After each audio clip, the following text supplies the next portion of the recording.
I need it. Season 2. A lot of talking. A lot of talking. Okay.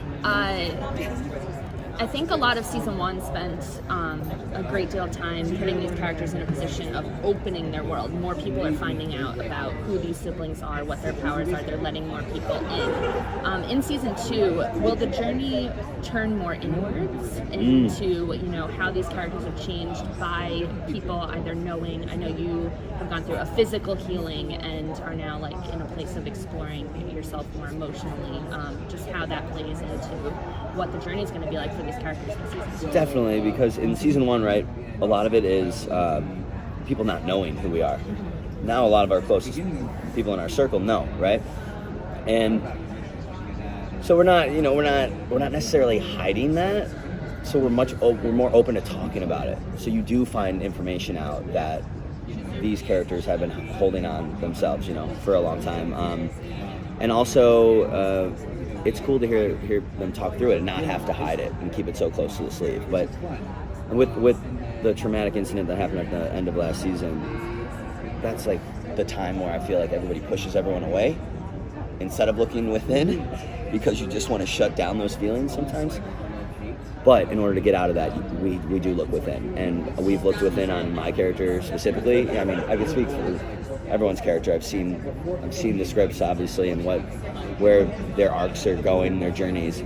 But I know mine on a way more personal level, and I know that I've looked within into things, and I've pulled things from my life this year that are just like, I don't want to pull, I want to say, get away from me. And at the end of the week, I'm super depleted and I'm done, but it's Karina's writing challenging us, and that's a super interesting question, because that's exactly how I feel. I feel like I'm very revealed and seen this year, and that was happening towards the end of last year, and there's a lot of that this year. Yeah. You did go through quite an emotional journey last year. What was like the hardest thing for you to film? Oh my God. You know what's so hard is being super emotional, and then like the technicalities of being super, it's like you gotta look this way though, because the camera, the light's right there hitting you. You can't shadow them. The boom's dripping in, so the prison scene was super emotional, but we were in a prison that felt super eerie and creepy, and that helped the whole vibe of the situation. Also, I had a lot of room. I like to pace, and I like to really feel when I'm getting worked up before a scene. And I was running around and like just looking at these cell walls, and they decorated it so beautifully that it felt like I was in an actual, alien-infested prison where they're killing aliens. And that helped get the performance up, But once we did that next scene where me and Max had our showdown at the end of last year, we were just in that small room. I had to keep going outside and like getting away from everything. But that scene was tough because like Julie was directing that, Julie Plack, and her and Karina would come in and they'd be like, I know you got more in you, and Julie was just like asking me questions about my mom and doing all these things to just like kind of poke at me. And I broke. And what you see on screen, I couldn't do that. I didn't do that every take. I tried to, but like that's a kid breaking, and I can't do that all the time. But in that moment I did, and that was probably the most difficult but most fulfilling scene. It's great. Thank you. How much more complicated are your relationships going to be in this fourth season? So complicated. I think it's just because people on social media, not even just because it's complicated. I'm really excited for everyone to see what's going on this year. I can't really, I can't reveal that much. I will say, like, Tyler Blackburn and myself, Alex and Michael, the relationship continues.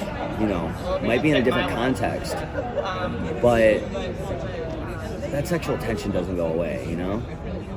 So it'll be fun. I think it's fun. It's fun doing scenes where that's always kind of there, no matter what you're talking about. And then Maria is like, I think, Michael Guerin's safe place right now, at least. It's a new love, and sometimes new is easier than trying to repair an old broken one. So Heather Hemmings has been a joy to work with this year, and she really pushes me, and she yeah, it's gonna be really fun. I just want to be careful about anything I say. Yeah. On the other side, she asked, what was the most fun scene? Oh, most fun scene. No one ever asked that. They're always like, how did you do this? Most fun scene. I don't know. Everything, I have such a good time. I think anytime I get to like maybe give Nathan shit, like poke at Max. Like I got to say I mean, I don't know, we'll improv lines or anytime I get to poke, but I really do enjoy fighting. I love that for whatever reason. And I had so much fun. I think it was episode 2 when Nathan punched me and I go into the jukebox and then like, I don't know, coming up still all like cocky and stuff. I have such fun with that. Anytime I can like get really physical, cut my hand in a scene just a couple days ago, and I love it. I want that stuff, you know. I want to make it real, and I want to make it, and that's fun to me. That's exciting. So yeah, anytime I can give someone shit or we get a little physical. Do you have to shave every time you do the flashback? Always a number. Oh yeah, actually yeah. Oh no.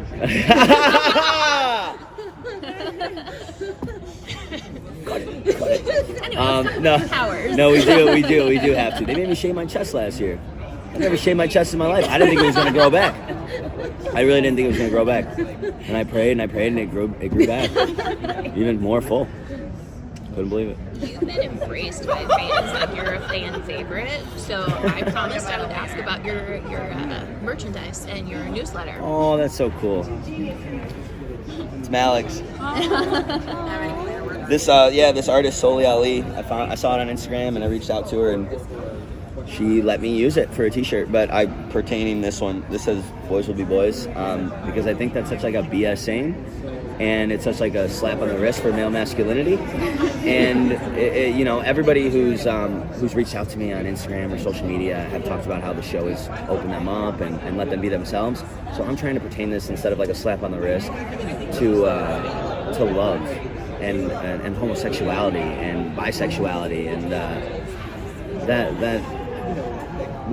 nobody should have it easier than someone else. You know, we're all the same, and so I'm trying to flip this saying on its head. But yeah, I mean, if the fans weren't so awesome, I don't know if I would come out with merch, you know? So thank you guys. That's a big reason that I'm coming out with it. When's it coming out?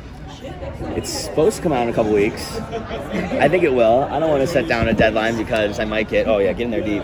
Yeah, you need it? Yeah. Oh, it's so good. I always tell him, I'm like, you gotta get massages. And he's like, all right, I'll get one. And then I'm like, get a massage? Why would I get one when he gives the best? I'm not going to go pay for it. I get him on set all the time. We got to go? All right, guys. But yeah, thank you for everything. Yeah, very cool. The fans are the best.